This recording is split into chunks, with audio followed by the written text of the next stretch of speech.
this through, the questions are, how do we attack? And who do we go after? And what Andrew and I and our team have done over the last 15 years is say you can use the dartboard method, which is the luck or random walk method, to pick the right segment. You can try that. If you want a higher probability, what we've developed, and again you'll see it in the book in some level of detail, is a way to identify and score the different segments and decide what you go after first. We're not going to go through all the details, but you'll see that there's 9 factors. Who would have thought there'd be some math involved tonight in this? There's some arithmetic involved tonight. And that is basically, can you base yourself on these 9 different factors and score it and say, can we have an opportunity to win? And the probability, if you can score, based on these weighted numbers here, an 85 or higher in that segment, it means you have an over 80% probability that the segment you're going after, the vertical, it might be in healthcare or in life sciences or it might be in fintech, that you have an opportunity to win in that because the problem is aligned with your ability to solve the problem.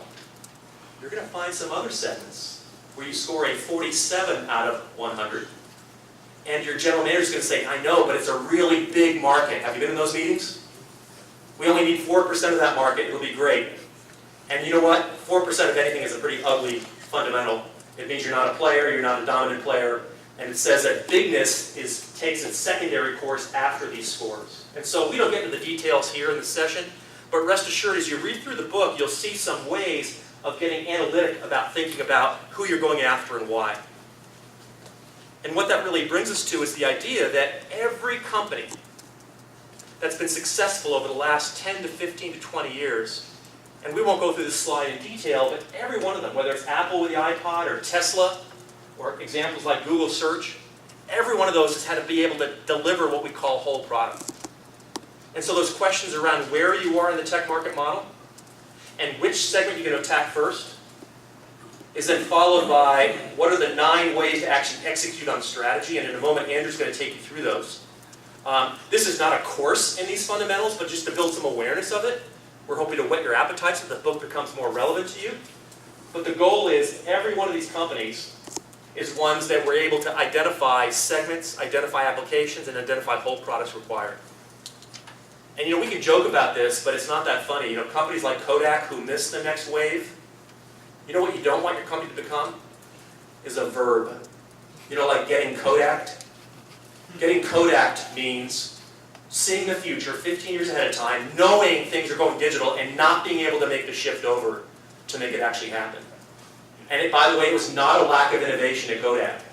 They had lots of innovation. In fact, many smartphones on the Android side, about 9 to 11% of the technology in the phone is Kodak technology that they had to sell off at fire sale prices to keep the business afloat as they were basically dying off in Rochester, New York over the last 5 or 7 years. So they had a lot of invention, a lot of innovation, but couldn't make the shift in the marketplace.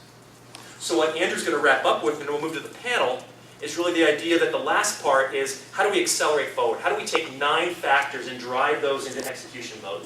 And with that, I'll pass it over to Andrew. Thanks, Michael. So it's essentially a 3-step process, as Michael was saying. Starting with, where are we competing in this market? Where do customers see us on this tech market model?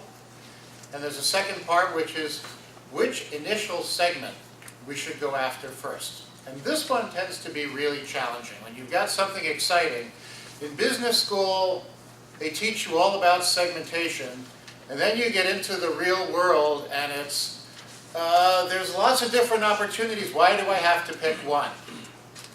Well, you do, because being able to win and dominate a single segment that represents the key important segment to starting to win adjacent segments is a discipline that's difficult, but it's absolutely necessary.